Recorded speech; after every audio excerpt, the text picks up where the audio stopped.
Daniel's journey began with sweat, dust, and ridicule. Some days he sprinted barefoot down the village road as neighbors laughed and pointed, calling him foolish. Other days, he ran alone under heavy clouds, his torn shorts clinging with sweat, chasing a dream only he could see. Though the world doubted, he believed the sun breaking through the clouds was God whispering hope to his heart. Every defeat only fueled his fire. With second-hand shoes and an empty stomach, Daniel pushed harder than anyone else. And when he finally won his first district race, the very people who mocked him began to whisper his name with awe. The barefoot sprinter who outran the odds. At 25, the world stage was finally his. The stadium lights blazed, the crowd roared, and as the gun fired, Daniel exploded from the blocks. But in a cruel instant, pain tore through his leg. He collapsed on the track, clutching his hamstring, his dream shattering before the eyes of the world. Hospitals replaced starting lines. Crutches replaced the finish tape.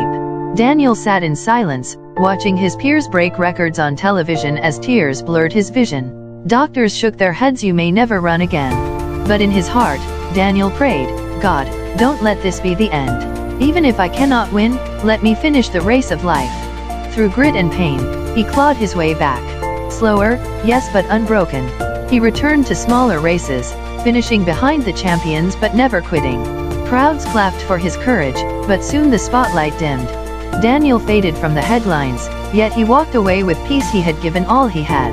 Marriage brought new joy, and when his son Junior was born, Daniel cradled him and whispered, "Where I stopped, you will continue. You will run not just for medals, but for God's glory." From a young age, father and son trained together. Dawn runs on dusty roads, drills in the heat, sweat, and laughter side by side. But Daniel gave his son more than speed. He taught him faith. Every training ended with prayer.